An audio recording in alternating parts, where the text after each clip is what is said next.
अथ मंत्रपाठः।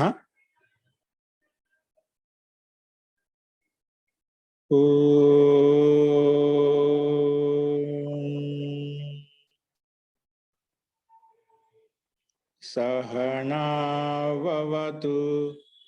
सहनौ भुनक्तु सह वीर्यं करवावहै तेजस्विनावधीतमस्तु मा विद्विषावहै। ओम शांति शांति शांति।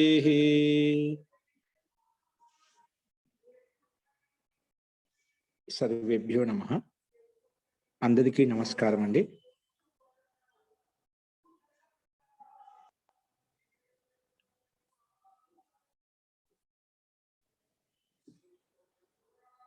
మనము అభ్యాసం 57 చెప్పుకుంటున్నాము. అందులో నిన్న నియమాలు చెప్పుకున్నాము. నియమాల్లో కూడా 187వ నియమం చెప్పుకున్నాము. నియమం 187. సర్వైకాన్య కిం యత్ తదః కాలేద. సర్వైకాన్య కిం యత్ తదః కాలేద అనే సూత్రం యొక్క అభిప్రాయాన్ని మనం చెప్పుకున్నాము. నిన్న ఎగ్జాంపుల్ సర్వదా, సదా, ఏకదా, అన్యదా, కదా, యదా, తదా, ఇదం, ఇదాని ఇటువంటి శబ్దాలను చెప్పుకున్నాము ఉదాహరణగా. ఇప్పుడు రాసుకోండి నియమం 188. నియమం 188. నియమం 188 రాసుకోండి. సంఖ్యాయాః విధార్థేధా. సంఖ్యాయా విధార్థే ధా. చూడండి, స్లైడ్ మీద కనిపిస్తుంది. సంఖ్యాయా విధార్థే ధా. సంఖ్యాయాః విధార్థే ధా. ఇది మనకు సూత్రము. ఈ సూత్రం యొక్క అభిప్రాయం ఏంటో తెలుసుకోండి. సంఖ్యావాచి శబ్దాలతోటి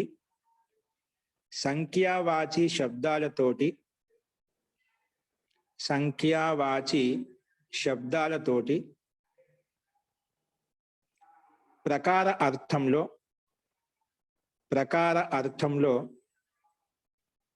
ధా ప్రత్యయం వస్తుంది. ఈ రకంగా, ఈ విధంగా, ఈ రకంగా అంటాం కదా, ఈ ప్రకారంగా, అలాంటి అర్థంలో సంఖ్యావాచి శబ్దాలు, సంఖ్యలంట, సంఖ్యావాచి శబ్దాలతోటి ప్రకార అర్థంలో ధా ప్రత్యయం వస్తుంది. ప్రకార అర్థంలో ధా ప్రత్యయం వస్తుంది. ప్రకార అర్థంలో ధా ప్రత్యయం వస్తుంది.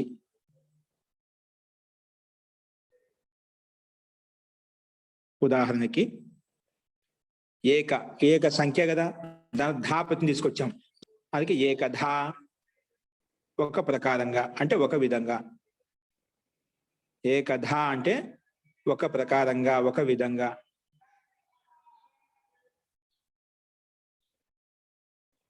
నెక్స్ట్ ద్విధా. ద్విధ అంటే రెండు రకాలుగా. త్రిధా మూడు రకాలుగా, అన్నిటికీ అలా విధం మూడు రకాలుగా. చతుర్థ 4 రకాలుగా. పంచధ 5 రకాలుగా, లేదా 5 ప్రకారాలుగా. అలా ఎన్ని తీసుకోవచ్చు. బహుధా చాలా రకాలుగా, చాలా ప్రకారాలుగా ఇలాగ వస్తాయి. శతధ 100 రకాలుగా. సహస్రధ 1000 రకాలుగా, 100 రకాలుగా, 100 ప్రకారాలుగా. ప్రకారార్థంలో వివిధ భిన్నత్వం చూపించే అర్థంలో. ఇలాగా అన్ని సంఖ్యావాచి శబ్దాలకు అంతిమంగా వస్తుంది ధా ప్రత్యయం వస్తుందన్నమాట. అవి రాసుకుని ఏకధా, ద్విధా, త్రిధా, చతుర్థా,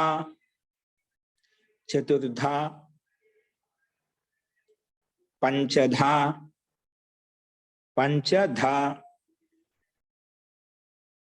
అలాగే బహుధా.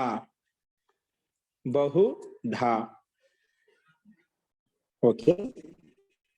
సో దీని యొక్క అలాగే శతధ 100 సార్లు, 100 రకాలు, 100 ప్రకారాలుగా శతధ.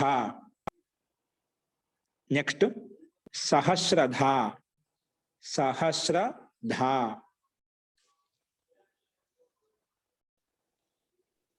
మహోదయ, తా ప్రత్యయం కదా, దా ఎలా వచ్చిందండి? ఏంటండి? తా ప్రత్యయం తా వస్తుందని చెప్పారు కదా. సహస్రధ అంటున్నాను, ధాని అంటున్నాను. అదే దా ఎలా వచ్చిందండి? మనం మామూలుగా సంఖ్యాయ విదార్థే ధ ఒత్తు దా సూత్రం ఇచ్చారు కదా, సూత్రమే చెప్తుంది అన్నమాట. సంఖ్యాయ సూత్రం రాసుకునేది మీరు మనకు కనిపిస్తుంది పైన. సంఖ్యాయ విదార్థే ధ సూత్రమే విధానం చేసింది అన్నమాట, సూత్రమే విధానం చేసింది. అస్తు. నియమం 189. నియమం 189 ఇక్కడికి పూర్తయింది. రాసుకో. నియమం 189. నియమం 189 రాసుకుని ప్రమాణే ద్వయసత్. ఇంకా చాలా ఉంది, కేవలం సంకేత మాత్రం, చాలా పెద్ద సూత్రం ఇది. ప్రమాణే ద్వయసత్ దగ్నై మాత్ర స్థయ ఠక్ ఠై కై క్వరప. ఇదంతా సూత్రము, కేవలం సంకేతం. ఇక్కడి నుంచి ఈ తాత్పర్యం తీసుకోబడింది అని చెప్పడం కోసం. ప్రమాణే, ప్రమాణే ద్వయసత్ బ్రాకెట్ పెట్టుకోండి. ప్రమాణే ద్వయసత్.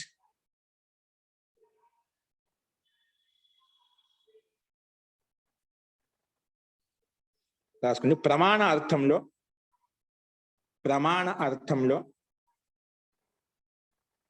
అంటే ప్రమాణం అంటే ఏమిటి అది చెప్తున్నా. ప్రమాణ అర్థంలో అంటే నాప్ అంటే కొలవటము, కొలవటము, తూకమేయటము, తూకమేయటము, ఇలాంటి అర్థంలో, ఇలాంటి అర్థంలో శబ్దం చేత మాత్ర ప్రత్యయం వస్తుంది. అంటే మాత్రచ్ ప్రత్యయం, మాత్రచ్ ప్రత్యయం వస్తుంది. మాత్రచ్ చకార హలంత, మాత్రచ్ ప్రత్యయం వస్తుంది. మాత్రచ్ ప్రత్యయం వస్తుంది.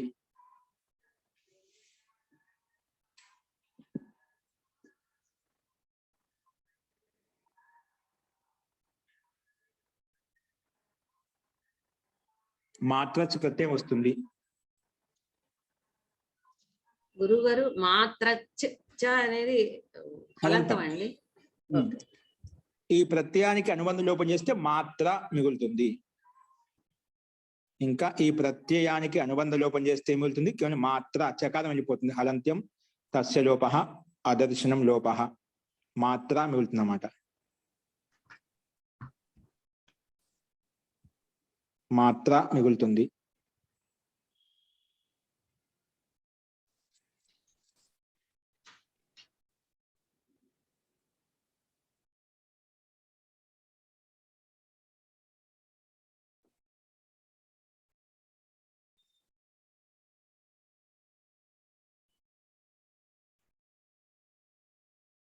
ఉదాహరణ రాసుకోండి. ఉదాహరణ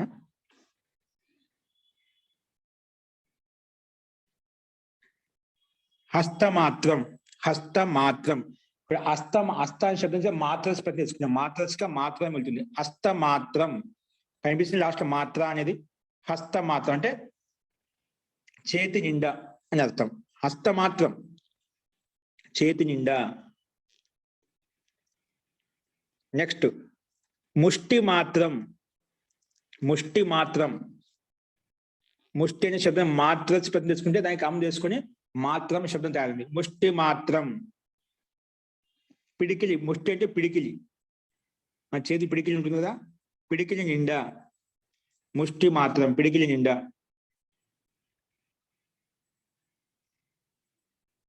నెక్స్ట్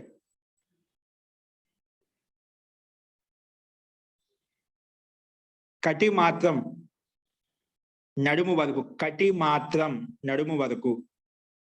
కటి మాత్రం నడుము వరకు. కటి మాత్రం నడుము వరకు.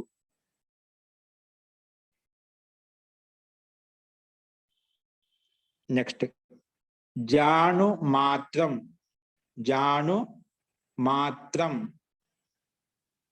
మోకాలు వరకు. జాను అంటే మోకాలు, మోకాలు వరకు. జాను మాత్రం మోకాలు వరకు.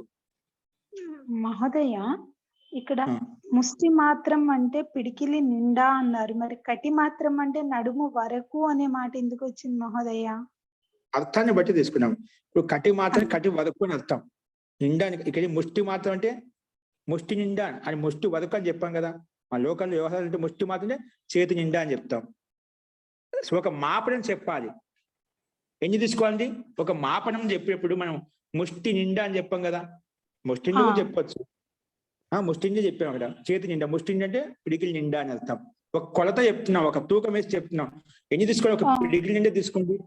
అక్కడ ఎంతవరకు నాపనం? ఒక కటి ప్రదేశం వరకు తీసుకోండి, గుట్టిన వరకు తీసుకోండి. కొలత చెప్పాలి, ప్రమాణం చెప్పాలి వాళ్ళకి. లోక భాషలో ఏ విధంగా వ్యవహార ప్రసిద్ధంగా ఉందో అది చెప్తామండి. మన లక్ష్యం ఏంటి? ప్రమాణార్థంలో. ప్రమాణార్థం అంటే ఏం చెప్పాను? కొలవటము, తూకమేటి, ఇలాంటి అర్థం. కొలుస్తున్నాం, కటి వరకు ఇవ్వండి, నాకు చేతి వరకు ఇవ్వండి, ఒక చేతి జంపుని ఇవ్వండి, ఒక పిడికిలి నిండా ఇవ్వండి. కొలత చెప్తున్నాం, ఒక మాపనం చెప్తున్నాం. లోకల్ అదే ప్రసిద్ధంగా అలాగే చెప్తాం. ఎలా చెప్తాం? ఇంకా వేరే విధంగా ఏ విధంగా చెప్తాం? కొలత చెప్పాలి. భాషలో ఇదే ప్రసిద్ధం మనకు. అర్థమేనండి? కంటి నడుము నిండా అని చెప్పాం కదా అక్కడ. అంటే సందర్భం బట్టి ఎంతవరకు వచ్చాయండి? వాడు నడుము నిండా వచ్చాయండి నీళ్లు. లేకపోతే ఒక కాలం, ఒక సరస్సులోకి, ఒక కాలంలోకి దిగాము, నీళ్ళు ఎంతవరకు ఉన్నాయి? నడుము నిండా ఉన్నాయండి అంటాం. అంటే ఒక కటి ప్రదేశం వరకు వచ్చాయంటాం. నడుము నిండా అంటే శబ్ద భేదమే. ఎంతవరకు నిండా? బాగా నడుము నిండా వచ్చాయి బాగా, అలాగూ చెప్పు. నడుము వరకు వచ్చినాయి అని చెప్తాం. లోక భాష నడుము వరకు అంటాం. అవునండి. వ్యవహారాన్ని బట్టి లోక వ్యవహారం. కడుపు నిండా తిన్నాము అంటానికి కూడా ఈ మాత్రం అనేది ఉపయోగించవచ్చా మహోదయ? ఉదరమా అని అక్కడ వరకు అర్థం, ఉదర మాత్రం అలాంటి అర్థం తీసుకోండి. ఇక్కడ అక్కడ మన కొలత తీయడం అనేది కొలత మాపడం కాదు కదా. తినటం అనేది ఒక మాపనంగా తీసుకోం కదా మనము. సహజంగా కడుపు తిన్నామంటాం. ఉదర పూర్ణం భుక్తం, ఉదర పూర్ణం భుక్తం, ఉదర మాత్రం అని చెప్పు. ఉదరం అంటే కడుపు మాత్రమే అని మాత్రార్థంలో వస్తుంది లేదా ప్రమాణార్థంలో వస్తుంది. అక్కడ తీసుకోనికి లేదు. ప్రమాణార్థాన్ని సంకేతం ఉండాలి. కొలత, తూకం అలాంటి అర్థం సంకేతం ఉంటేనే ఈ ప్రత్యయం వస్తుందన్నమాట. ఓకేనా? అందుకే ప్రత్యయం అనేది ఏదో ఒక విశిష్టమైన అర్థాన్ని వెంట పెట్టుకొని వస్తుందన్నమాట. ప్రత్యయం అనేది ఏదో ఒక అర్థాన్ని, విశిష్ట అర్థం వెంట పెట్టుకొని వస్తుంది. ఓకేనా? అస్తు మహోదయ. అస్తు. ఇవి మనకు ఇంతవరకు నియమాలు చెప్పుకున్నామండి. 189వ నియమం వరకు చెప్పుకున్నాము. ఇప్పుడు ఈ శబ్దకోశాన్ని, నియమాలను ఉపయోగించి సంస్కృత వాక్యాలు ఎలా ఉంటాయో అది చూద్దాము. రాసుకోండి సంస్కృత వాక్యాలు. రాసుకుంటే గ్రూపులు పెట్టారు, వాటి స్లైడ్ మార్చండి. చూడండి, మొట్టమొదటి వాక్యం సంస్కృత వాక్యము. దేశస్య ఉన్నత్యై ఆయాతో నిర్యాతశ్చ ఆవశ్యకౌ స్తః. దేశస్య ఉన్నత్యై, దేశస్య ఉన్నత్యై ఆయాతో నిర్యాతశ్చ ఆవశ్యకౌ స్తః. ఆవశ్యకౌ స్తః అంటే దేశము యొక్క ఉన్నతి కొరకు, అభివృద్ధి కొరకు. ఆయాతము అంటే ఎగుమతులు దిగుమతులు అవసరము. ఆవశ్యకౌ స్తః అంటే ఎగుమతులు ఉండాలి, దిగుమతులు ఉండాలి. అంటే ఆయాతం అంటే వేరే దేశం నుంచి మన దేశానికి తెప్పించుకోవడము, వస్తువులను మన దేశం నిర్యాతం చేయడం అన్నమాట. ఆయాతం తీసుకోవడం, నిర్యాతనే పంపడం. ఎగుమతులు దిగుమతులు మీరు చెప్పారన్నా, లేదంటే దేశాంతర ప్రాప్తి, దేశాంతర గమనం రెండు ఉండాలన్నమాట. వస్తువు యొక్క ఆదానం, వస్తువు యొక్క ప్రదానం, తీసుకోవడం ఇవ్వడం, పంపడం తీసుకోవడం అలాగ. దేశం యొక్క ఉన్నతి కొరకు ఆయాతము నిర్యాతము చాలా అవసరము అని రాయండి. దేశ ఉన్నతి కొరకు ఆయాత అంటే ఎగుమతులు దిగుమతులు చాలా అవసరం. నెక్స్ట్ ఉత్కోచస్య ఆదానం ప్రదానం చ ఉత్కోచస్య షష్ఠీ విభక్తి ఏకవచనంలో ఆదానం ప్రదానం చ ద్వయం అపి పాపమస్తి. ద్వయమపి పాపమస్తి. ఉత్కోచస్య ఆదానం ప్రదానం చ ద్వయమపి పాపం అస్తి. ద్వయమపి పాపమస్తి.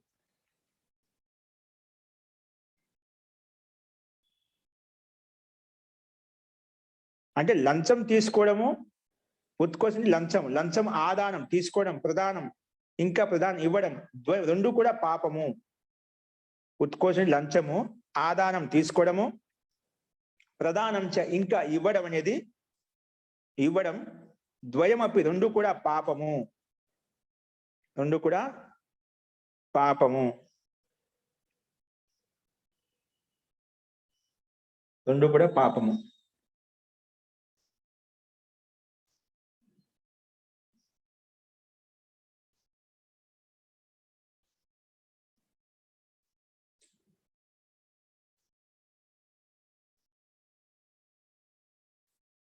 రెండు కూడా పాపం. నెక్స్ట్ మూడో వాక్యం ఇతస్తతో నా భ్రమ. ఇతస్తతో నా భ్రమ. ఇటు అటు తిరగవద్దు. ఇతస్తత సంధి వల్ల ఓకారం అయిపోయింది. ఇతస్తతో నా భ్రమ. ఇక్కడ అక్కడ తిరగవద్దు. ఇతస్తతో నా భ్రమ. ఇక్కడ అక్కడ తిరగవద్దు.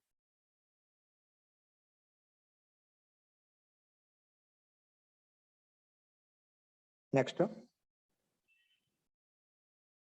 బహుదా విచార్య కార్యం కర్తవ్యం. బహుధా చాలా రకాలుగా, చాలా ప్రకారాలుగా, విచారించి, కార్యం పని, కర్తవ్యం చెయ్యాలి. బహుదా దాపత్యం వచ్చింది ఇక్కడ.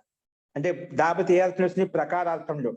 అంటే చాలా ప్రకారాలుగా, చాలా రకాలుగా, చాలా విధాలుగా విచారించి కార్యం పని కర్తవ్యం చెయ్యాలి. విచారించి చెయ్యాలి. నెక్స్ట్ అస్మిన్ సరసి జాను మాత్రం జలమస్తి. అస్మిన్ సరసి జాను మాత్రం జలం అస్తి. అస్మిన్ సరసి జాను మాత్రం జలం అస్తి. అస్మిన్ సరసి జాను మాత్రం జలం అస్తి. ఈ సరస్సు యందు మోకాలు లోతు నీరు. ఏంటండి? ఈ సరస్సు యందు మోకాలు వరకు నీరు ఉన్నదన్నట్టు ఆచార్య. ఈ సరస్సులో మోకాలు వరకు నీరు ఉంది. మోకాలు వరకు నీరు ఉంది.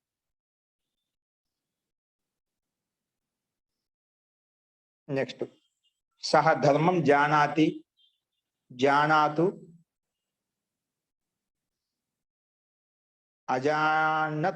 అజానత్ జానీయాత్ జ్ఞాస్యతి తెలుసుకోండి. ఈ పదసంపదం చూసామన్న. సహ ధర్మం జానతి ధర్మం తెలుసుకుంటున్నాడు. జానాతు తెలుసుకోవాలి. అజానత్ తెలుసుకున్నాడు. భూతకాలంలో అజానత్ తెలుసుకున్నాడు. జానీయాత్ తెలుసుకోవాలి. జ్ఞాస్యతి తెలుసుకుంటాడు. జాస్యతి వా తెలుసుకుంటాడు. జాస్యతి వా తెలుసుకుంటాడు. అదే ధాతుకు ఆత్మీయపదం కూడా రాశారన్నమాట. అర్థం సేమ్ అదే విధంగా పైన చెప్పిన విధంగా ఉంటుంది. జానీతే తెలుసుకుంటున్నాడు. జానీతాం తెలుసుకోవాలి. అజానీత తెలుసుకున్నాడు. జానీత తెలుసుకోవాలి. లోట్ లకారంలో లింగి లకారంలో ఒకే విధంగా ఉంటాయి. శబ్దంలో తేడా ఉంటుంది, అంటే రూపంలో తేడా ఉంటుంది, కానీ అర్థం మటుకు ఒకటే. నెక్స్ట్ భవిష్యత్ కాలం జ్ఞాస్యతే. జ్ఞాస్యతే వా తెలుసుకోవాలి. జ్ఞాస్యతే వా తెలుసుకోవాలి. జ్ఞాస్యతే వా తెలుసుకోవాలి. జ్ఞాస్యతే వా తెలుసుకోవాలి.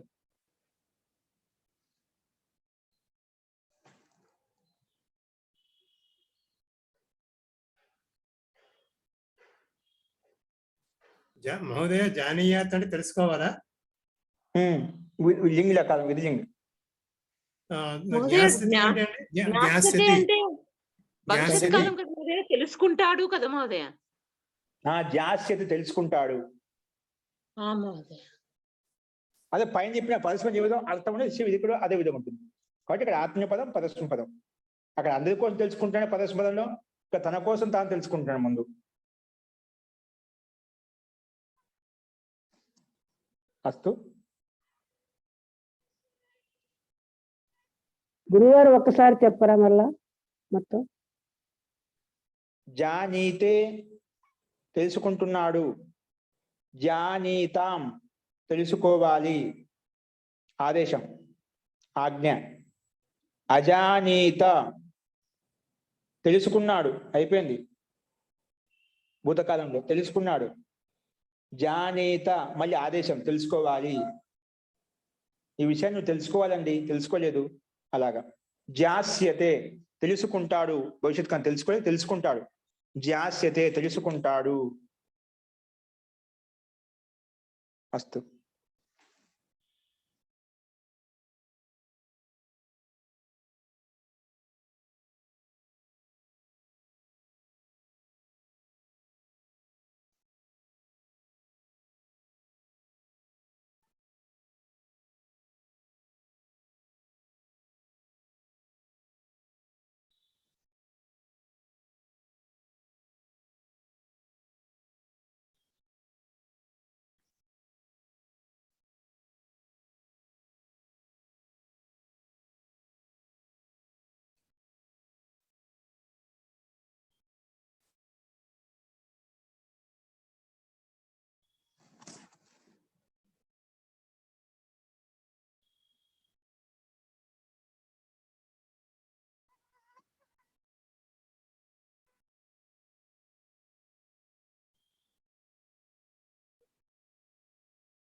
ఓకే, నెక్స్ట్ వాక్యం రాసుకోండి.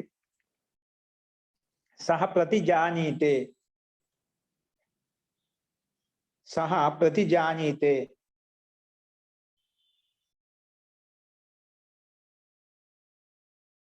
యత్ సదా సత్యం వక్షతి.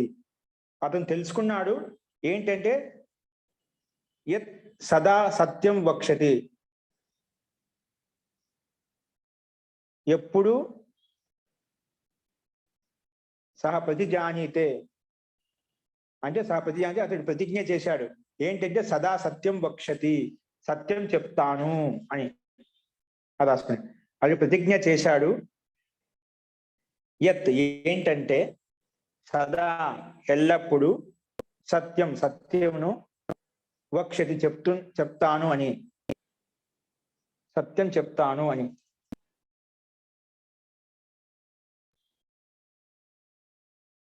ఓకే.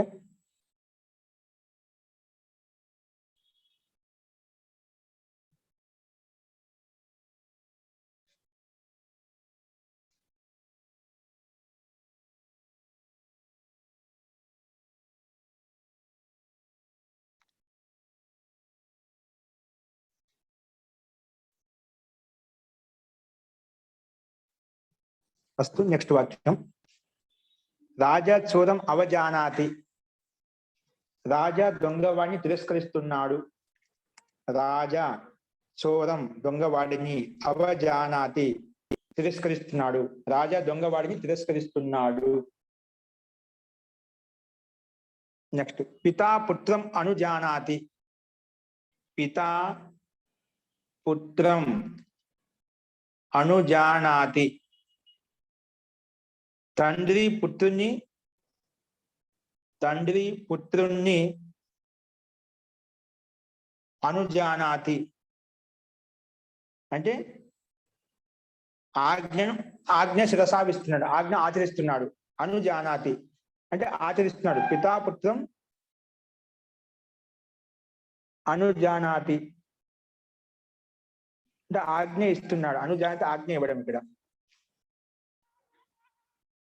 పితాపుత్రం, పిత తండ్రికి అంటే పుత్రం పుత్రుడికి అంటే తండ్రి పుత్రునికి అనుజానాతి ఆజ్ఞ ఇస్తున్నాడు.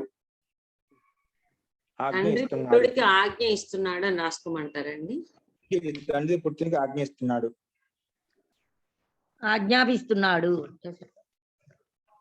ఆజ్ఞాపిస్తున్నాడు. ఆజ్ఞిస్తున్నాడు, ఆజ్ఞాపిస్తున్నాడు, ఆదేశిస్తున్నాడు. నెక్స్ట్ అహం త్వాం అభిజానామి. అహం త్వాం నేను నిన్ను గుర్తుపట్టాను. నేను నిన్ను గుర్తుపడుతున్నాను. ఏంటి నేను నిన్ను గుర్తుపడుతున్నాను. అహం త్వాం అభిజానామి నువ్వు నాకు తెలుసు. నేను నిన్ను గుర్తుపడుతున్నాను. అహం త్వాం నిన్ను అభిజానామి గుర్తుపడుతున్నాను. ఓకే. అభిజ్ఞాన శాకుంతలం ఈ వరలోంచి వచ్చిందే కదండి. ఏంటండి అభిజ్ఞాన శాకుంతలం ఈ పదంలోంచి వచ్చిందేనా? అభిజ్ఞానం అక్కడ జ్ఞానార్థంలో ఉంది. అభిజ్ఞాన శకుంతలం భగవద్గీతలో కూడా ఉంటుందండి. అక్కడ ధాతు జ్ఞా అవబోధనే. ఏంటి జ్ఞా అవబోధనే ధాతువు చేత అభిజ్ఞాన శాకుంతలం. ఇక్కడ జ్ఞా ధాతు, అక్కడ ధాతు ఇదే ధాతు. ఇక్కడ జ్ఞాధాతు ఏ అర్థంలో ఉందో మనకు తెలుసుకునే అర్థం ఉంది. అక్కడ జ్ఞా అవబోధన ఇంకొక ధాతు ఉంది, అది అర్థం చేసుకోవచ్చు. అస్తు. నెక్స్ట్ ఇంతవరకు మన తెలుగు సంస్కృత వాక్యాలు చూసామండి. శబ్దకోశాలను ఉపయోగించి నియమాలను బట్టి, ఇంకా శబ్దకోశం ధాతులను బట్టి. నెక్స్ట్ సంస్కృత తెలుగు వాక్యాలు రాసుకోండి. ఏదో చెప్పబోయారు, ఏదో మాట్లాడుతున్న మధ్యలో. సంస్కృతం అదే అభిజ్ఞాన శాకుంతలం అంటే దుష్యంతుడి శకుంతలని గుర్తుపట్టటము. అభిజ్ఞాన అంటే గుర్తుపట్టడం. అభిప్రాయంలో ఉంది కాబట్టి అభిజ్ఞానం అంటే అవగమన అర్థంలో జ్ఞా అవబోధన తెలుసుకునే అర్థం. అభిజ్ఞానం అవగత పట్ట గుర్తుపట్టాడు. అలాంటిది ఇది తీసుకోవచ్చు అని దాన్ని బట్టే గుర్తుపడతాడు. గుర్తుకు స్మరణ వస్తుంది. ముందు ఉంగరం పోయించిందని గుర్తుపట్టలేడు, తర్వాత తెలుసుకుంటాడు. అంత గుర్తుకు వస్తుంది అంత విషయం అంతా.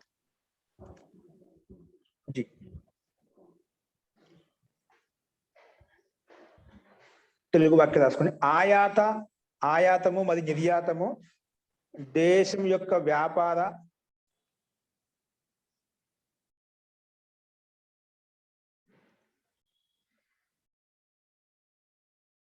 ఆయాతము నిర్యాతము చేత అంటే ఎగుమతులు దిగుమతుల చేత దేశం యొక్క వ్యాపారానికి ఉన్నతి కలుగుతుంది. ఇంకా వస్తువుల యొక్క మార్పిడి కూడా జరుగుతుంది.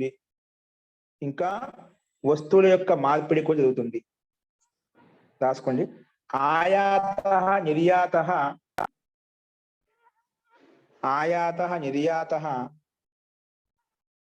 దేశస్య దేశస్య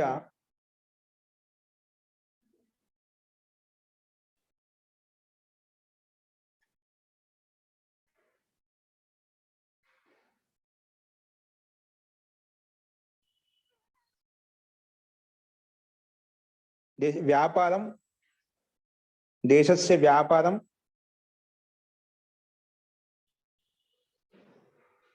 ఉన్నతి భవతి.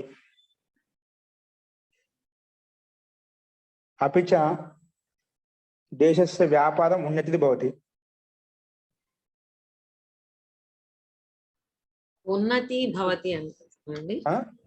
ఉన్నతి భవతి उन्नतिर्भवति उन्नतिर्भवति उन्नतिर्भवति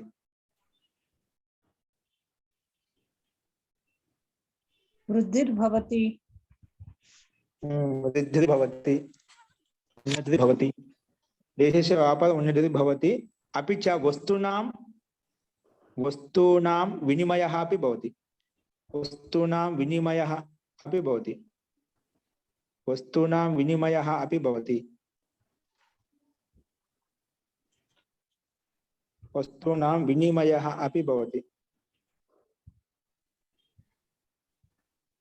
वस्तूनां महोदय विनिमयः अपि भवति वस्तु विनिमయం చ భవతి వస్తు అంటే అపిచ పెట్టాం కదా అక్కడ ముందు ఏంటి అట్లా రాసుకోవచ్చు అపిచ అవసరం లేదు అప్పుడు చెప్పినట్టు వస్తునాం చ అపిచ ఎందుకు మరి చ అదే అది వేసుకోవచ్చు అవసరం లేదు అది వస్తునామని లేకుండా అపిచ లేకుండా వస్తు వస్తు వినిమయం చ భవతి వస్తునాం చ వినిమయం భవతి వినిమయః భవతి రాయండి పుల్లింగ శబ్దం కాబట్టి వస్తునాం చ వినిమయః భవతి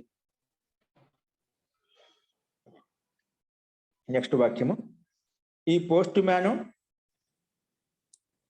నా 3 పత్రాలు తీసుకొని వచ్చాడు ఈ పోస్ట్ మ్యాన్ నా 3 పత్రాలు తీసుకొని వచ్చాడు అయం పత్రవాహకః ఏషః పత్రవాహకః అయమన్య ఇయమన్య ఏషః అని రెండు ఒకటే ఏషః పత్రవాహకః మమ 3 పత్రాన్ని ఆనితవాన్ మమ 3 పత్రాన్ని ఆనయత్ ఏదంటే లకారం రాస్తే ఆనయత్ కృదంత ప్రయోగం అయితే ఆనితవాన్ ఏషః పత్రవాహకః మమ 3 పత్రాన్ని ఆనితవాన్ లకార ప్రయోగం అయితే ఆనయత్ తీసుకొచ్చాడు నెక్స్ట్ లంచం తీసుకోవడము ఇవ్వడము రెండు కూడా మహాపాపము లంచము తీసుకోవడము ఇవ్వడము తీసుకోవడం రెండు మహాపాపము ఉత్కోచః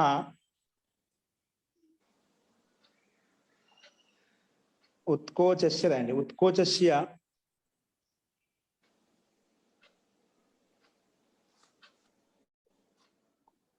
ఉత్కోచస్య ఆదానం ప్రదానం ద్వయం అపి ఆదానం ప్రదానం ద్వయమపి రెండు కూడా ద్వయమపి మహాపాపం రెండు కూడా ద్వయమపి మహాపాపం ద్వయమపి మహాపాపం నెక్స్ట్ కోర్టులో న్యాయాధీశునికి సమ్ముఖం కోర్టులో న్యాయాధీశునికి ఎదురుగా అంటే సమ్ముఖం అంటే ఎదురుగా వకీల్ అంటే లాయరు తర్కం చేస్తున్నాడు లాయరు అంటే వకీలు తర్కం చేస్తున్నాడు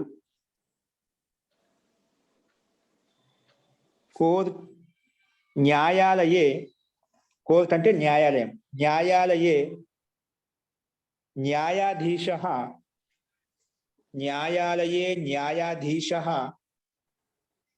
న్యాయాలయే న్యాయాధీశః న్యాయాలయే న్యాయాధీశః న్యాయాలయే న్యాయాధీశः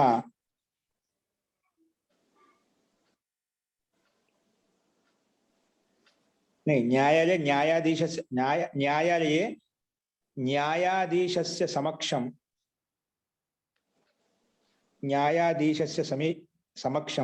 वाक्कीलः तर्कयति न्यायाधीशस्य समक्षं वाक्कीलः तर्कयति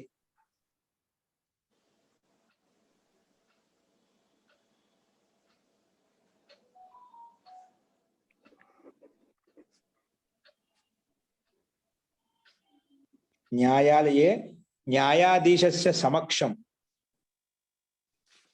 వాక్కీల తర్కయతి, తర్కం చేస్తున్నాడు. నెక్స్ట్ వాది ప్రతివాది మీద కేసు నమోదు చేశాడు, కేసు పెట్టాడు. వాది ప్రతివాదినం వాది ప్రతివాదినం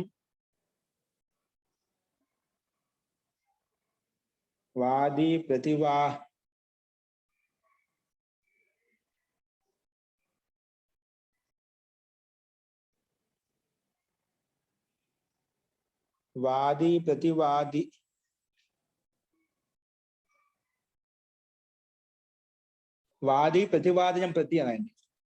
వాది ప్రతివాదినం ప్రతి అభియోగం అకరోత్.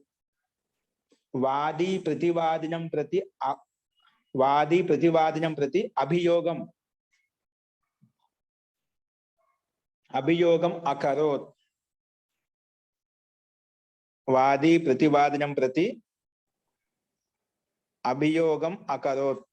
వాది ఇక్కడ ప్రతివాది ద్వితీయ విభక్తి వస్తుందా అండి? ద్వితీయ భక్తి అండి. సప్తమి రాదా అండి? ప్రతివాది మీద అంటే అందుకే సప్తమి ద్వితీయ తీసుకున్నాం అక్కడ. ఓకేనా? వాది ప్రతివాదనం మీద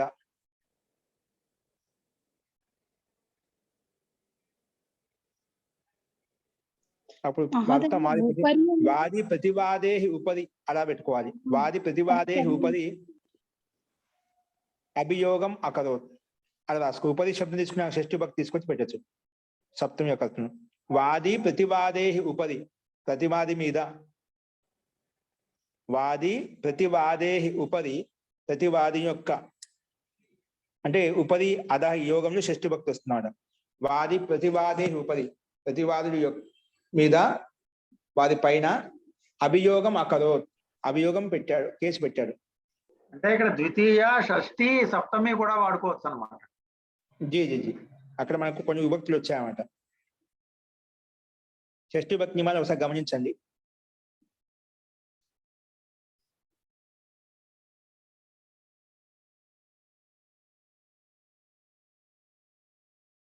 అటు వాది ప్రతివాదే ఉపరి అభియోగం అకరోత్ అలా రాసుకోండి. మహోదయ షష్ఠి కూడా చెప్పచ్చా?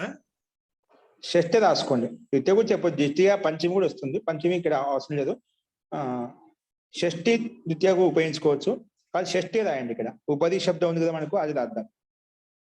మహోదయ అది ప్రతివాదే ఉపరి దాన్ని సంధి చేసి రాసేయచ్చా మహోదయ? ఏంటి ప్రతివాదే ఉపరి అన్నాం కదా, దాన్ని విడివిడిగా రాసుకోండి. వాది ప్రతివాదే ఉపరి, ప్రతివాదే ఉపరి అభియోగం అకరోత్.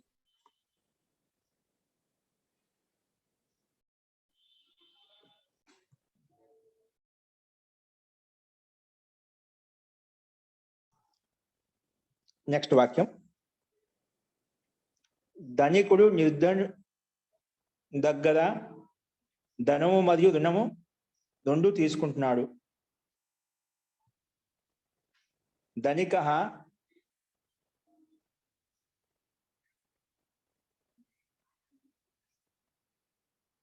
నిర్ధనాత్ ధనం కుసీదశ్చ స్వీకరోతి లేదా సంగృహ్ణాతి, సంగ్రహిస్తున్నాడు. స్వీకరోతి లేదా సంగృహ్ణాతి, సంగ్రహిస్తున్నాడు. దాన్ని తీసుకుంటే దాంట్లో వడ్డీ అప్పు ఉంటుందా? అప్పు తీసుకుంటాడు మొత్తం. ధనం, వడ్డీ, ఇంకోటి ఏంటండి? సూద కుషీద మన శబ్ద కోసం వచ్చింది శబ్దం. కుషీద అని రుణము, అప్పు. ధనిక నిర్ధన నుండి అని వేరు చేస్తున్నాడు. ఏది? ధనం కుషీదశ్చ సంగృహ్ణాతి లేదా స్వీకరోతి, సంగృహ్ణాతి లేదా స్వీకరోతి.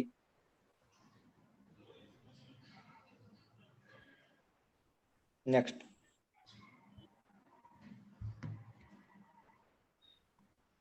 ₹1 100 పైసలు ఉంటాయి. ఏకస్మిన్ రూపాయే శత పణాః సంతి.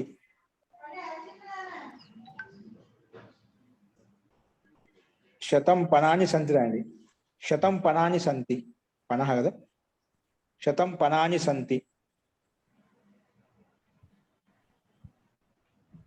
శతం అని నిత్య ఏకవచనంలో ఉంటుంది. శతాని పణాని సంతి అని రాయొచ్చు కొంతని, కానీ శతం అనేది ఇవన్నీ సంఖ్యలు ఏకవచనంలో ఉంటాయి అని చెప్తానమాట. 100, సహస్రం, శతం, సహస్రం, పంచసహస్రం, దశసహస్రం, ఇవన్నీ కూడా. అస్తు.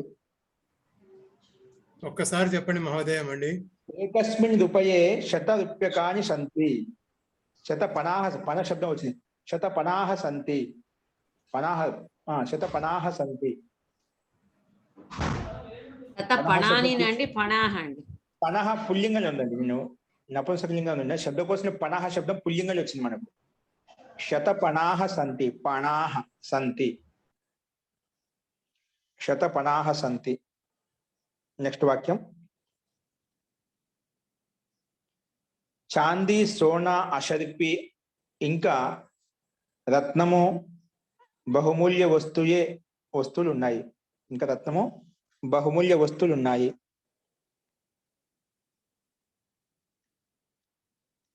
చూసుకోండి ఏం చెప్పాము. వెండి బంగారము వెండి బంగారము కదా. రజతం స్వర్ణం, రజతం స్వర్ణం, దీనారః. రజతము స్వర్ణం, రజతం వెండి అంటే రజతం అండి, బంగారం అంటే స్వర్ణం. నాణ్యములు అంటే దీనారః. అశరిపి దీనారః శబ్దం వచ్చి శబ్దకోశంలో. దీనారః. రత్నాని, రత్నాని చ, రత్నాని చ రత్నాలు, ఇంకా రత్నాలు. ఏవం బహుమూల్య వస్తువుని సంతి. ఏవం బహుమూల్యాని వస్తువుని సంతి. ఏవం బహుమూల్యాని వస్తువుని సంతి. ఏవం బహుమూల్యాని వస్తువుని సంతి. ఏవం బహుమూల్యాని వస్తువుని సంతి. ఏవం బహుమూల్యాని వస్తువుని సంతి. ఏవం బహుమూల్యాని వస్తువుని సంతి. ఏవం బహుమూల్యాని వస్తువుని సంతి. ఇక్కడ 2 సార్లు చా వచ్చింది. చా ఏవం 2 వచ్చాయి కదండి. ఎక్కడండి? ఏవం బహుమూల్యాని వస్తువుని. ఇక్కడ రత్నాన్ని చా వచ్చి మళ్ళా ఏవం వస్తువుని. ఏవం అంటే ఈ ఏవం అలాగే బహుమూల్య రత్నాన్ని సంతి. చా ఎందుకు వచ్చింది? ఇంకా రత్నములు అని చెప్పడం కోసం. ఏం చెప్పాము ముందు మనము? వెండి, బంగారము, నాణ్యములు, ఇంకా రత్నములు అని చెప్పడం. రత్నాని చ, ఇంకా రత్నములు. ఏవం అలాగే. ఏవం ఈ రకంగా. ఏవం అంటే ఇక్కడ అలాగే కాకుండా ఏవం ఈ రకంగా బహుమూల్య వస్తువులు ఉన్నాయి. బహుమూల్యమైనటువంటి వస్తువుని సంతి. ఈ రకంగా చాలా బహుమూల్యమైన వస్తువులు ఉన్నాయి, వెండి, బంగారం, ఇవన్నీ కూడా అని చెప్పడం కోసం ఏవం శబ్దం వచ్చింది. ఓకేనా? నెక్స్ట్ అండి. ఆ అధ్యాపకుడు కళ్ళజోడు పెట్టుకుంటున్నాడు. ఆ అధ్యాపకుడు కళ్ళజోడు పెట్టుకుంటున్నాడు. సా ప్రాధ్యాపకః లేదా అధ్యాపకః ఉపనేత్రం ధారయతి. ఉపనేత్రం ధారయతి. సహ అధ్యాపకః లేదా సహ ప్రాధ్యాపకః ఉపనేత్రం ధారయతి. ఉపనేత్రం ధారయతి. నెక్స్ట్.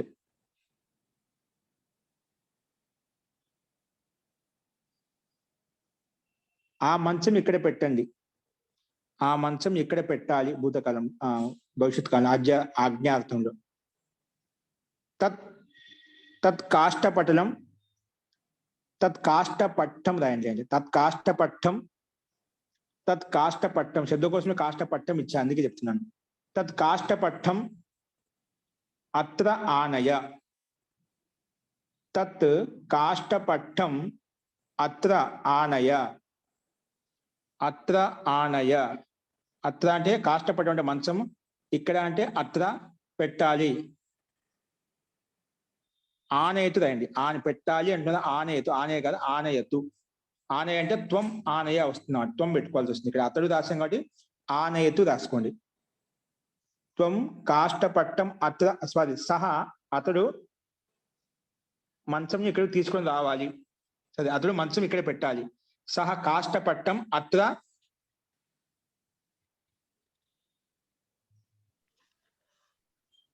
గురుగారు తత్ కాష్టపట్టం అని చెప్పారండి. తీసుకొని మంచం రావాలి. ఇక్కడ ఆ మంచం ఇక్కడ పెట్టాలి. స్థాపయతు రాసుకోండి. నేను తీసుకొని రావాలి అని చెప్పి నేను హిందీ అనువాదం చూస్తున్నాను, మీకు తెలుగులో ఇక్కడ ఈ రకం చెప్పండి. తీసుకొని పెట్టాలంటే స్థాపయతు. సహా కాష్టపట్టం అత్ర స్థాపయతు. తీసుకొని రావాలంటే ఆనయతు, అలా వస్తుంది. అస్తు. నెక్స్ట్ తత్ కాష్టపట్టం అత్ర ఆనయిత్వా స్థాపయతు అర్థం. ఏంటండి? ఆనయిత్వా స్థాపయతు. ఆనయిత్వ స్థాప తీసుకొచ్చి పెట్టండి. అదే మన ఇష్టం, అది కొంచెంగా సాగ తీసుకోవచ్చు. ఆనయిత్వ చెప్పుకోవచ్చు. ఆనయిత్వ తీసుకొచ్చి పెట్టు, డైరెక్ట్ పెట్టని అర్థం తీసుకోవచ్చు. ఎప్పుడు అటు చెప్పుకునే ఇబ్బంది లేదు, నష్టమేం లేదు. మహోదయ, ఈ స్థాపయతు కాకుండా స్థాపయ అంటే సరిపోదా? స్థాపయ అంటే అతడు పెట్టుకో, నువ్వు అని చెప్పాలి. అప్పుడు కర్తను మార్చుకోవాలి. త్వం స్థాపయ, సహ స్థాపయతు. ఓ, సహా వచ్చినప్పుడు స్థాపయతు ప్రథమ పురుషం వస్తుంది అన్నమాట.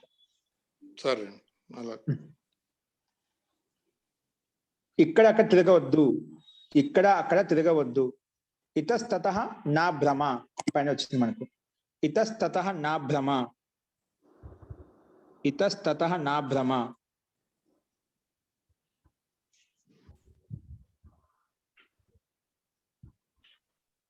నువ్వు ఎక్కడి నుంచి వస్తున్నావు? త్వం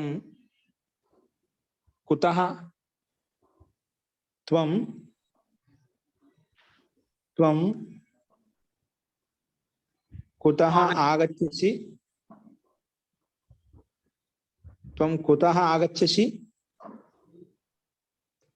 ఎక్కడి నుంచి? కుతః ఆగచ్చసి. నెక్స్ట్ వాక్యం. త్వం కుతః ఆగచ్చసి. నెక్స్ట్ వాక్యం. ఇతస్తతో అనకూడదా? ఏంటండి? ఇతస్తతో నా భ్రమ అని చెప్పారు ఇందాక, అలా అనకూడదా? ఇతస్తతో చెప్పచ్చు. సంధి చేస్తే ఇతస్తతః ఉంది, ఇతస్తతో రాసుకోవచ్చు. సంధి చేసి రాసుకోవచ్చు. నెక్స్ట్, ఇద్దరు విద్యార్థులు నాతో మరియు నీతో విద్య చదువుతున్నారు. ఇద్దరు విద్యార్థులు నాతో మరియు నీతో విద్యను చదువుతున్నారు. ద్వౌ ఛాత్రౌ, స్లైడ్ మార్చండి లక్ష్మి గారు. ద్వౌ ఛాత్రౌ మత్తః, శబ్దకోశం చెప్పుకున్నాం. 185 నియమాలు చెప్పుకున్నాం ఇవన్నీ. సారీ, 185 కాదు, 184 నియమంలో. మత్తః త్వత్తః చ, మత్తః త్వత్తః చ, మత్తః త్వత్తః చ, మత్తః త్వత్తః చ, మత్తః త్వత్తః చ, మత్తః త్వత్తః చ, మత్తః త్వత్తః చ,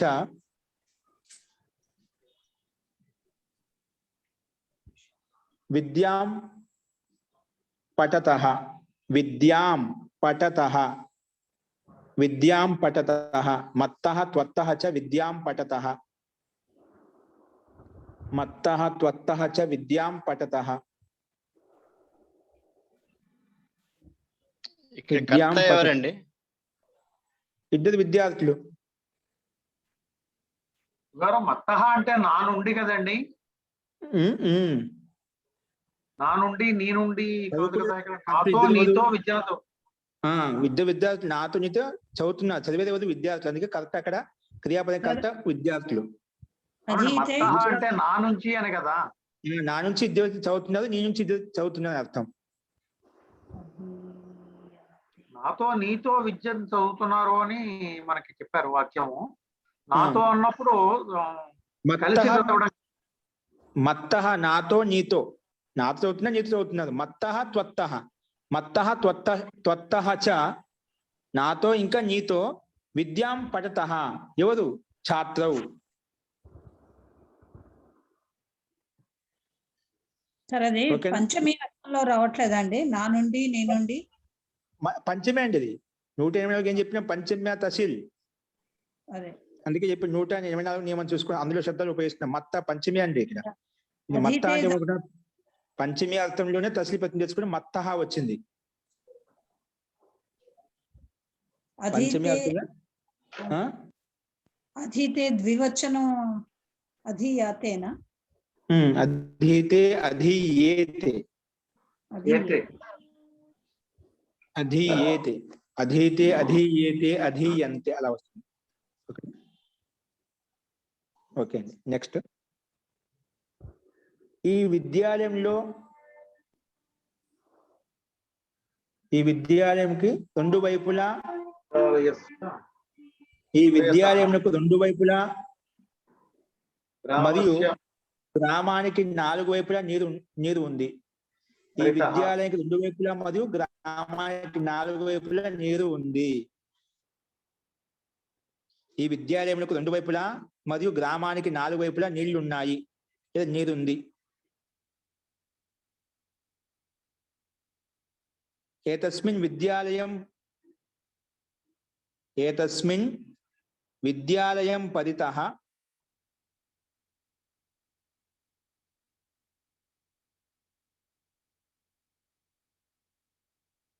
ఏతస్మిన్ ఏతస్మిన్ 2 వైపులా కదా. ఏతం ఉభయతః లేదా అభితః. ఏతం విద్యాలయం ఉభయతః, ఏతం విద్యాలయం ఉభయతః లేదా అభితః. రెండిట్లే రాసుకోవచ్చు. ఉభయతః అన్న అభితః అన్ని రెండు ఒకటే. ఏతం విద్యాలయం ఉభయతః అభితః వా. గ్రామం చ పరితః, ఇంకా గ్రామానికి గ్రామం చ పరితః జలాని సంతి, జలములు ఉన్నాయి. జలాని సంతి లేదా జలమస్తి లేదా జలాని సంతి. ఊరికి 4 వైపులా. ఏతం విద్యాలయం అభితః గ్రామశ్చ పరితః చ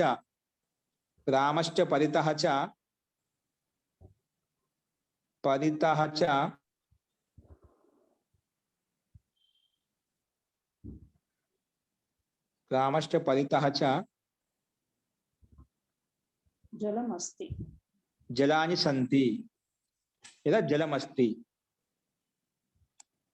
అస్తు. నెక్స్ట్ వాక్యం, సత్యం మాట్లాడండి లేదంటే పాపుడు అవుతావు లేదా పాపి అవుతావు. సత్యం వద నోచేత్ పాపి భవిష్యతి. సత్యం వద, సత్యం మాట్లాడు. నోచేత్ లేదంటే నోచేత్ మనకు వచ్చింది, లేదా అన్యథా శబ్దం వచ్చింది. శబ్దకోశంలో వచ్చింది 186 నియమంలో అన్యథా రాయండి. నోచేత్ కాబట్టి అన్యథ లేదంటే నియమం 186 వచ్చింది చూడండి. అన్యథ, ఉభయథ, ఇత్థం, కథం ఇవి చెప్పుకున్నాం. ఓకే, ఏం చెప్పాను? సత్యం వద అన్యథా పాపి భవిష్యతి. పాపి భవిష్యతి, ఇక భవిష్యతి వస్తుందా భవిష్యసి వస్తుందండి? సి అండి. సిఏ వస్తుంది. అందుకని ముందు వదా పెట్టుకున్నాం కాబట్టి భవిష్యసి రావాలి. అందుకే భవిష్యసి రావాలి ఫస్ట్. సత్యం వద అన్యతా పాపి భవిష్యసి. అస్తు. నెక్స్ట్ గారు టైం అయిపోయిందండి. ఈ 2 వాక్యాలు ఉన్నాయి, ఒక 2 పూర్తి చేద్దామండి. నెక్స్ట్ పాఠాన్ని 2 సార్లు, 3 సార్లు, 4 సార్లు, 5 సార్లు, 10 సార్లు చదువు. పాఠం ద్విధ. మనం లాస్ట్ ఎన్నో నియమం చెప్పుకున్నాము? లాస్ట్ 185 ఉంది. ఏకదా, ద్విధ, త్రిధ ఇదో చెప్పుకున్నాం నియమం. నియమం 188. సంఖ్యాయ విధార్థేద ఆ ప్రత్యయాన్ని ఉపయోగించిన శబ్దాలు. పాఠం ద్విధ, త్రిధ, చతుర్థ, పంచధ, దశధ పఠ. పాఠాన్ని అర్థం కాకపోతే 2 సార్లు, ఒకసారి చదవాలి. అర్థం 2 సార్లు చదవాలి. ఇంకా అర్థం కాకపోతే 3 సార్లు చదువు. ఇంకా అర్థం కాకపోతే 4 సార్లు. ఇంకా అర్థం కాకపోతే 10 సార్లు చదువు. 5 సార్లు, 10 సార్లు చదువు. చదవంగా ఏమంటే ఖచ్చితంగా అది ఆత్మసాక్షాత్కారం అవుతుంది. అంటే యథార్థంగా తెలుసుకుంటాము. ఏదో ఒకేసారి చదివితే ఏది రాదండి. చదవంగా నైపుణ్యం వస్తుంది. ఏదైనా కానీ అంతేనా, ఒక పని మీద కుశలత్వం ఎప్పుడు వస్తుందంటే దాన్ని చేయంగా నైపుణ్యం వచ్చేస్తుంది. ఒకేసారి నైపుణ్యం ఎవరికి రాదు, అనుభవం మీదనే వస్తుంది. ఏదైనా ఒక పని మొదలు పెట్టామంటే ఏదైనా కానీ అనుభవం మీద వస్తుంది. పంచద తర్వాత అండి పంచద, దశధ 5 సార్లు, 10 సార్లు చెప్పా కదా. దశధ పఠ.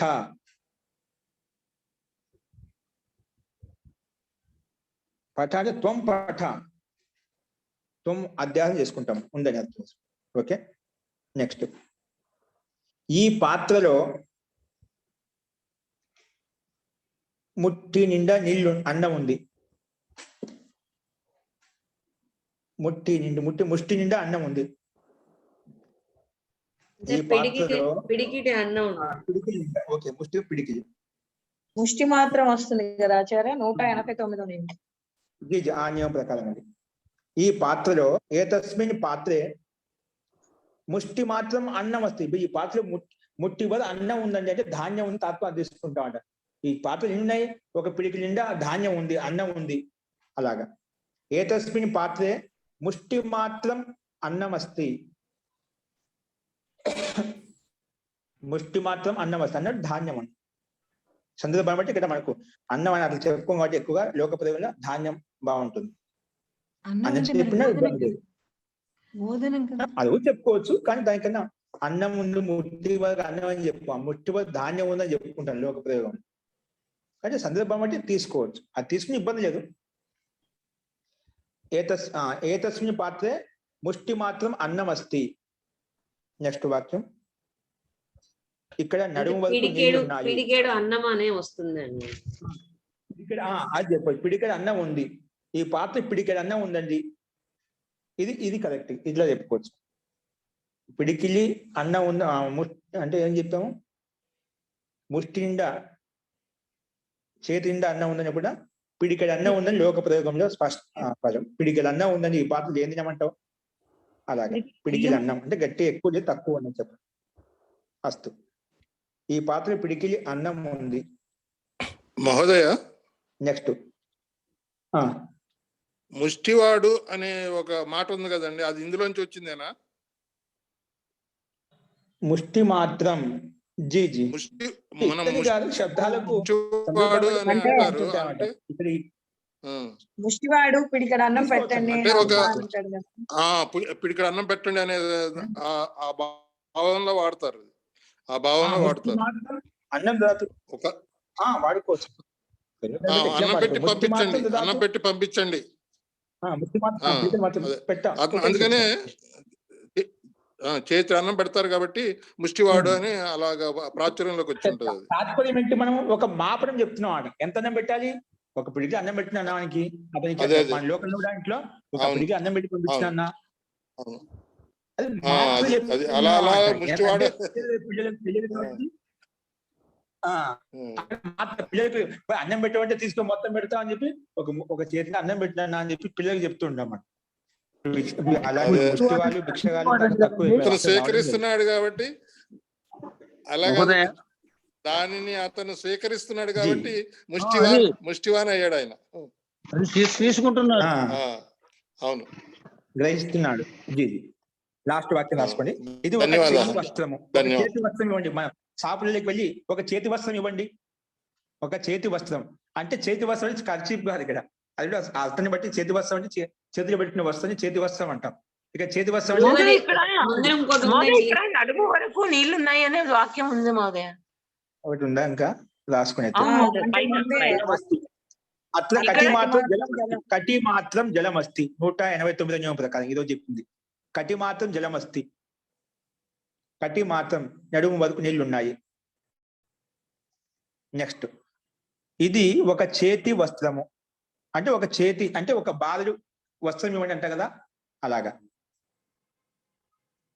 ఏతద్ హస్తమాత్రం వస్త్రం, ఇది ఇదం ఇదం హస్తమాత్రం వస్త్రమస్తి. హస్తమాత్రం హస్తమాత్రం వస్త్రమస్తి. ఓకే, ఇదం హస్తమాత్రం వస్త్రమస్తి అంటే చేతి నిండా వస్త్రం అంటే చేతి పొడవున వస్త్రం అన్నమాట. అప్పట్లో మనం బాధ అని చెప్తే ఇట్లా చేతి జంపుని పెట్టి మనం కొలిసే వాళ్ళం అండి. ఇప్పుడు స్కేల్స్ డబ్బాలన్నీ వచ్చాయి. మూరెడు అంటాం కదా చేతి జంపున, అలాగా. పువ్వులు అన్ని కూడా ఒక మూదలు ఇవ్వండి, 2 మూదలు ఇవ్వండి అంటుంటా కదా, అలాగా. చేతి వాస్త్రం, ఒక చేతి వస్త్రం ఇవ్వండి అంటే ఎంత కొలత మాపని చెప్తున్నాం. చూడు ఇవన్నీ మాపనార్థంలో ఈ ప్రత్యయాన్ని ఉపయోగించాం, ఈ శబ్దాన్ని ఉపయోగిస్తున్నాం. అందుకే ఖచ్చితంగా మనకి ఇక్కడ శబ్దకోశ ప్రత్యయాన్ని ఖచ్చితంగా అదే అర్థాన్ని ఉపయోగిస్తున్నాం. కావాలి గమనించండి. మీకు మనకి సూత్రంలో ఏవైతే ప్రత్యయాలు ఉపయోగిస్తున్నామో లోకంలో కూడా అదే అర్థం చెప్పడం కోసం ఆ శబ్దాన్ని ఉపయోగిస్తుంటాం. ప్రత్యయం ఏ అర్థం చెప్పిందో అదే అర్థం చెప్పడం కోసమే లోకంలో ఆ శబ్దాన్ని ప్రయోగిస్తుంది. ఇప్పుడు మనం అన్ని చూసాం, అదే విధంగా చూసాం లోక ప్రయోగాన్ని బట్టి. అందుకే వ్యాకరణం అంటూ సొంతంగా ఏం తెలియదు. లోకంలో ఏ శబ్దము ఏ అర్థంలో ఉపయోగిస్తున్నామో ఆ శబ్దం ఎలా తయారైంది అనేది ఆ ఏ ప్రత్యయం కలిపితే ఈ శబ్దం తయారైంది, అది వ్యాకరణం లోక వ్యవహారాన్ని ఇక్కడ సిద్ధపరుస్తున్నమాట. ఇలా తయారైంది, దీంట్లో ఈ శబ్దము ఈ ప్రకృతి ఈ ధాతుతోటి ఈ అర్థం వచ్చింది. కానీ వ్యాకరణం ఏం చెప్పదు, లోకంలో ప్రసిద్ధమైనటువంటి భాషనే దాన్ని సాధువుగా చేసి ప్రకృతి ప్రత్యయం చెప్తున్నమాట. ఫస్ట్ ఇంతవరకు మనకు తెలుగు వాక్యాలు చూసాం. ఇంకా కొన్ని ఉన్నాయి ధాతును ఉపయోగించి, మనకు జ్ఞాధాతును ఉపయోగించి, అవి రేపు చూద్దాము. ఇంకోటి అందరూ రాసుకునే వాళ్ళు ఏదైనా ఉంటేనే ఆత్మీయ పదంలో ప్రదర్శన పదంలో అవి పూర్తిగా రాసుకుని వచ్చేయండి. ఒకసారి దీనికి మనం చదవలేదు కదా, 10 రకాలను ఉపయోగించి వాక్యాలు ఎలా ఉంటాయి అది కూడా మనం కొంచెం ప్రయత్నం చేద్దాం, అభ్యాసం చేద్దాము. మస్తు ఇంకా అశుద్ధ వాక్యాలు కూడా రేపు చెప్పుకొని కొత్త పాఠం కూడా రేపు మొదలు పెట్టుకుందామండి. మస్తు మంత్ర పాఠ. గురువుగారు నమస్కారం అండి. ఒక మాట, నేను ఈ రోజే జాయిన్ అయ్యాను. ఒకరు దాని లింక్ ఇస్తే ఇది ఫస్ట్ నుండి నేను వినాలనుకుంటే మళ్ళీ ఏమన్నా స్టార్ట్ అవ్వడం ఏమన్నా ఉందా అండి వ్యాకరణం? అంటే స్టార్ట్ అవుతుందండి. ఇది ఈ పుస్తకం ఇది కాదు, ఇంకో దీనికంటే కొంచెం ప్రౌఢ దర్శనానువాద కౌముది అవుతుంది. అది టైం పడుతుంది, మధ్యలో 1 నెల గ్యాప్ వస్తుంది. దీనికంటే ముందు ఒక చిన్న పుస్తకం, దీనికి చిన్న పుస్తకం ఉంది, అది మొదలు పెడతాము. అంతవరకు మీరు మనకు యూట్యూబ్ లో ఉన్నాయి కాబట్టి ఇది స్టార్టింగ్ నుంచి మీరు వినొచ్చు, ఇబ్బంది లేదు. ఓకేనా? మీరు దీని సహాయం చేత మీకు లింక్ పంపిస్తాము. అన్ని మనకు మీరు మన ఛానల్ సబ్స్క్రైబ్ చేసుకుంటే అక్కడ ప్లే లిస్ట్ లోకి వెళ్తే క్రమంగా అన్ని డేట్ తో సహా ఒక్కొక్క పాట క్రమంగా ఉన్నాయన్నమాట. కాబట్టి మీరు అక్కడ ఈ పాటలు ఏ పాఠం కావాలంటే మీకు అక్కడ అభ్యాస సంఖ్య కూడా ఇచ్చింటారు, డేట్ కూడా ఇచ్చింటారు. కాబట్టి ఇబ్బంది లేదు. క్లాస్ 1, క్లాస్ 2, క్లాస్ 3 కాగా 1 by 1 ఉంటాయన్నమాట. అన్ని వినొచ్చు, మీరు క్రమంగా వినొచ్చు. ఓకేనా? ఇంకా మీరు అవకాశం బట్టి పాఠం మొదలు పెట్టిన అది కూడా తెలియజేస్తాం. ప్రౌఢ దర్శనానువాద కౌముది అంతకంటే ముందు చిన్నది ప్రారంభిక దర్శనానువాద కౌముది ఇప్పుడు రికార్డింగ్ పర్పస్ పరంగా అవసరం కాబట్టి అది కూడా మొదలు పెడతామండి ఇది అయిపోయిన తర్వాత. కాబట్టి మీకు కొంచెం సంస్కృత పటుత్వం ఉంటేనా ఇదే చదువుకోండి, అది చిన్న పుస్తకం అవసరం లేదు. ఇది చాలా చిన్న వాక్యాలు మొన్న రాశానండి పరీక్ష. జీ అది మీకు అర్థం అవుతుందండి. కాబట్టి మీరు ఇది మన మీకు లింక్ పంపిస్తే నాకు ఒకసారి మీరు వాట్సాప్ నెంబర్ పంపించండి, నాకు హలో అని పెట్టేసేయండి. నేను మీ నెంబర్కు లింకులు పంపిస్తాను. లేదంటే మీకు కల్పన గారు కానీ లక్ష్మి గారు కానీ పంపిస్తారు. ఓకేనా? సో వారిని అడిగితేనా లింకు మీరు దాన్ని సబ్స్క్రైబ్ చేసుకుంటే మీకు రోజు ఏదో పాటలు ఇప్పుడు చదివేటివి వస్తాయి. ఇంత ముందుకు పాటలు ఏవైతే ఉన్నాయో అవి కూడా చూసుకోవచ్చు. ఎట్లయినా ఒకటే. అస్తు అండి. ధన్యవాదాలు. జీ నమస్తే అండి. అస్తు మంత్రపాఠ.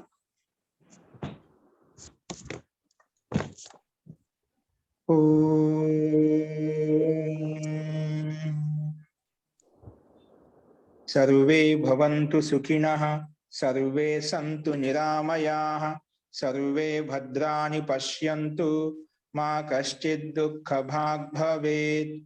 ॐ शान्ति शान्ति शान्तिः. सर्वेभ्यो नमः. అందరికీ నమస్కారం అండి. నమస్తే మహోదయ. ధన్యవాదాలు. ధన్యవాదాలు.